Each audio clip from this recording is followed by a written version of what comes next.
আসসালামু আলাইকুম, কেমন আছেন সবাই? আশা করি ভালো আছেন। আমিও ইনশাআল্লাহ ভালো আছি।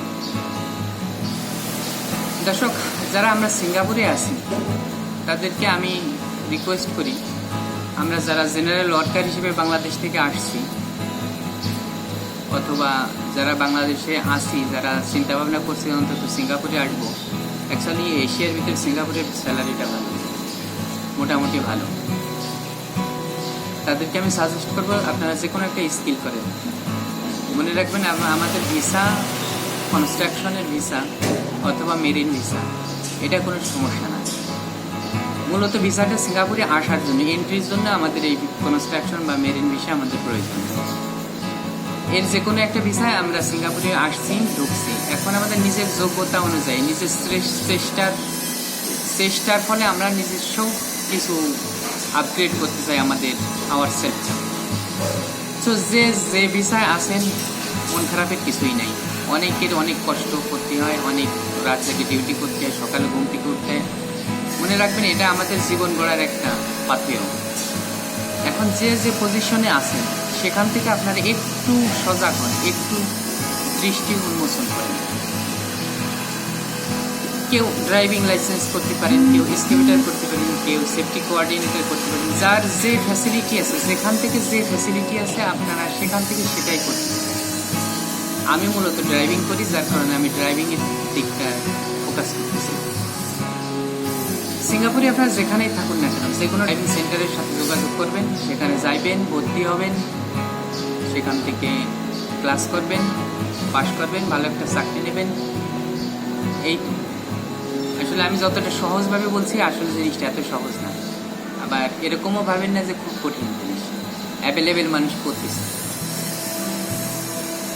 ড্রাইভিং সিঙ্গাপুরে খুব বেশি কঠিন জিনিস না। ড্রাইভিংয়ে কি এমন জিনিস শেখায়? কিছু সিগন্যাল, কিছু চলার কিছু ভাষা, রাস্তার কিছু ভাষা, কিছু মার্কিং, এই এটসেট্রা।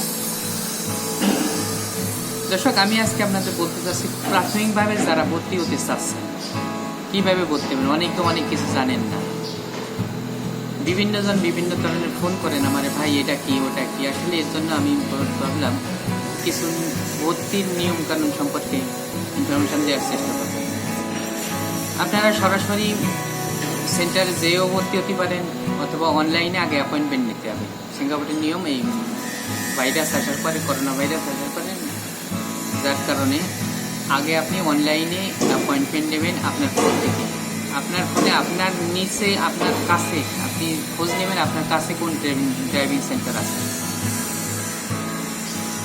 যে কোনো ড্রাইভিং সেন্টার হতে পারে বুকিট বাতু, অথবা হতে পারে উবি, অথবা হতে পারে উডল্যান্ড ড্রাইভিং সেন্টার। যে কোনো ড্রাইভিং সেন্টার আপনি আপনার ফোনে অথবা কম্পিউটারে লিখবেন। এক্সাম্পল, আমি বুকিট বাতু ড্রাইভিং সেন্টারের কথা বলছি। আপনি লিখবেন বুকিট বাতু ড্রাইভিং সেন্টার অ্যাপয়েন্টমেন্ট। এই লিখলে আপনার নতুন একটা পেজ ওপেন হবে। সেখান থেকে আপনি অ্যাপয়েন্টমেন্টে চাপ দিলে আপনার অ্যাপয়েন্টমেন্টের ডেট এবং সময় আসবে। আর এর নিচে থাকবে আপনার পার্সোনাল জিনিস ফিল আপ করার জন্য। এটা থাকবে আপনার নাম থাকবে, আপনার এনআরআইসি থাকবে, আপনার ফোন নাম্বার থাকবে। এগুলো পূরণ করার পরে আপনি একটা রিসিটের মতো দেবে, একটা যে সাকসেসফুল হয়েছে, এই স্ক্রিনশটটা আপনি নিয়ে যাবেন। স্ক্রিনশটটা নিয়ে আপনি যখন সেই ড্রাইভিং সেন্টার ঢুকবেন, গেটে লোক আছে, তাদের কাছে আপনি দেখাবেন। আপনি স্ক্রিনশটটা যদি দেখান, তাহলে আপনার এন্ট্রি ঢুকতে দেবে। ঢুকার পরে আপনি ভর্তি চলে আসবেন। এতে গেলে আপনার ভর্তি যাবে না। আর ভর্তিতে কি কি লাগবে?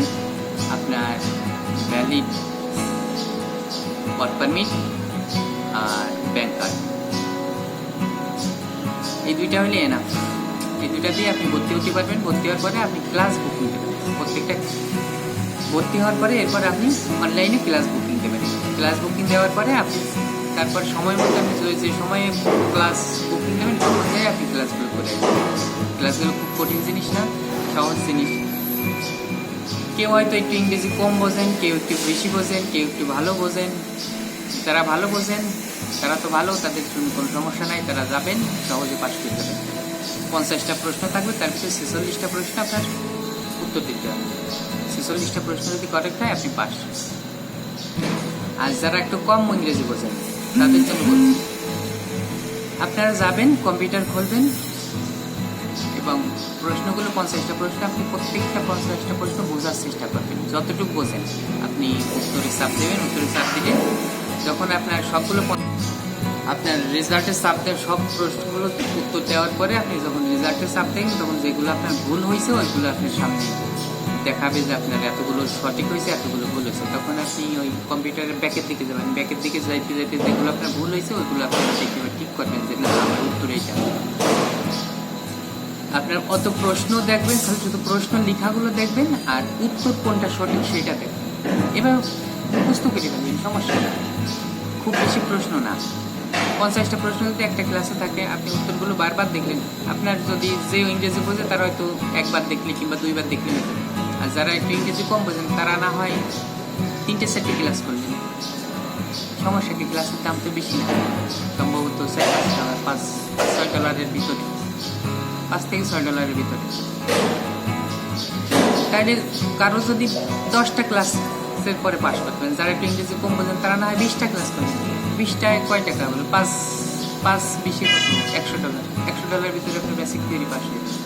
বেসিক থিওরি পাস হয়ে গেলে ফাইনাল থিওরি যদি একইভাবে আপনি পাস করতে পারেন, তাহলে প্র্যাকটিক্যালে যে আপনার সুবিধা। প্র্যাকটিক্যাল যেহেতু, প্র্যাকটিক্যালে কোনো বাঙালিকে প্র্যাকটিক্যালে কোনো সমস্যা নেই।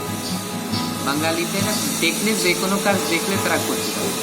সো প্র্যাকটিক্যাল নিয়ে কোনো সমস্যা নাই। আমি যতদূর মনে করি বেসিক এবং ফাইনাল থিওরি যদি পাস করতে পারা যায় তাহলে প্র্যাকটিক্যালি সমস্যা না, প্র্যাকটিক্যালি। দর্শক, আমি ডিসক্রিপশন বক্সে কিছু স্ক্রিনশট আর কিছু ড্রাইভিং সেন্টারের ওয়েব অ্যাড্রেস দিয়ে দেবো। আপনারা সেখান থেকে এই একই অ্যাড্রেস আপনি আপনার ফোনে লিখে সার্চ দিলে অটোমেটিকলি আপনার এই অ্যাপয়েন্টমেন্টের পেজটা আসবে। আপনারা যদি অ্যাড্রেসটা ফোনে তুলে সার্চ করেন তাহলে সেই ড্রাইভিং সেন্টারে অ্যাপয়েন্টমেন্ট ওয়েবসাইটটা ওপেন হবে, সেখান থেকে আপনারা সহজে অ্যাপয়েন্টমেন্ট করতে পারেন। আর এরপরে যদি কোনো সমস্যা থাকে আমারে ফোন দিন বা আমার সাথে যোগাযোগ করেন বা কমেন্ট করেন, আমি আপনাদের সমাধান দেওয়ার চেষ্টা করব। তো আজকে এই পর্যন্তই। তার আগে একটা কথা বলি, যদি ভালো লাগে, যদি একটু সহযোগিতা মনে হয়, দর্শক একটা কথা না বললেই নয়, যারা নতুন দেখছেন তারা দয়া করে সাবস্ক্রাইব করুন। আপনাদের একটা সাবস্ক্রাইব এবং একটা লাইক আমাকে নতুন করে ভিডিও বানানোর অনুপ্রেরণা দেবে। ভালো থাকবেন।